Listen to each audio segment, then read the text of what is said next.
யாரா சிறுபான்மை? என் அன்பு சகோதரன் ஏஆர் ரஹ்மான் இன்னைக்கு சிறுபான்மை நீ சொல்ற. என் அன்பு தம்பி என் ரஹ்மானுடைய சொந்த அக்கா மகன் என் தம்பி ஜிவி பிரகாஷ் இந்துங்கிற. ஏண்டா தாய் மாமை சிறுபான்மை, மருமகன் பெரும்பான்மையாடா.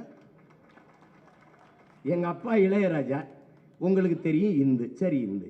என் தம்பி யுவன் வந்து இப்ப அவன் இஸ்லாத்தை ஏற்றுட்டான். எங்க அப்பா பெரும்பான்மை, என் தம்பி யுவன் சிறுபான்மையாடா. ஏண்டா உங்களுக்கு மூளைன்னு ஒண்ணு இருக்கா இல்லையாடா? மதத்தை வைத்து எந்த மானுடனா உலகம் மதிப்பிடுது? இந்த பயல்களா வெறி வருதா இல்லையா? இதுல வந்து நாங்கள் தான் சிறுபான்மை மக்களின் பாதுகாவலர்கள். சிறுபான்மை மக்களின் பாதுகாப்பு, கிறிஸ்தவ இஸ்லாமிய மக்களின் பாதுகாப்பு, சிறுபான்மை மக்களின் பாதுகாப்பு. அந்த இடத்துல என்ன வைக்கணும்டா உனக்கு ஒரு ஆப்பு. இங்க வாடா, சிறுபான்மை மக்களின் பாதுகாப்பு என்ற சொல்லுகிற இடத்தில் அந்த சொல்லிலே ஒரு மிக கொடிய அச்சுறுத்தலை சொல்லுகிறான். சிறுபான்மை மக்களின் பாதுகாப்பு, சிறுபான்மை மக்களின் பாதுகாப்பு. என்னமோ எங்க அண்ணன் தடா ரஹீம் சொன்ன மாதிரி ஒரு பாதுகாப்பற்ற சூழலில் எங்களை நீ வாழ வச்சிருக்கியா? அப்ப இந்த நாட்டில் சிறுபான்மை மக்களை எப்படி பாதுகாப்பா கொஞ்சம் சொல்லு. ஸ்பெஷல் போர்ஸ் போடுவியா எங்களுக்கு? இல்லை வீட்டுக்கு 2 வாட்ச்மேன் வைப்பியா? இல்லை நீயே வந்து நிற்பியா? எப்படி பாதுகாப்ப சொல்லு. என்ன பாதுகாப்பு எப்படி சொல்லு? சிறுபான்மை மக்களின் பாதுகாப்பு என்பது என்ன? எப்படி? இப்போ என் தம்பி தங்கச்சியெல்லாம் போகும்போது கூட 2 போலீஸ் கூடவே அனுப்பியா? சிறுபான்மை மக்கள் பாதுகாப்பு பைத்தியம்.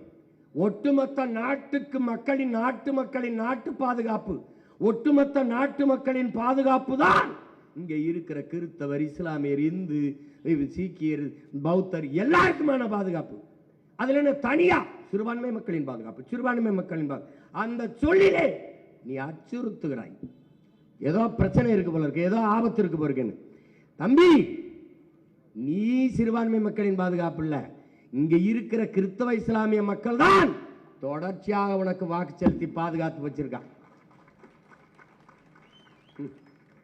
இவர் வந்து 3.5 விழுக்காடு கொடுப்பாரு, 3.5. இப்ப 5 விழுக்காடு. நீ உட்கார்ந்து இருக்கிற இடம் யாருது? எங்களுக்கு இடஒதுக்கீடு அப்புறம் கொடு. நீங்க இருக்கிற இடத்தை கொடுத்தது யாரு உங்களுக்கு? அது யாரு? அது என் ஆத்தால அப்பனும் கொடுத்தது. நீ உட்கார்ந்து இருக்கிற இடம். சும்மா போற போக்கில் 3 கொடுக்கறது. ஏன் போன ஆண்டு கொடுக்கறது இந்த 5?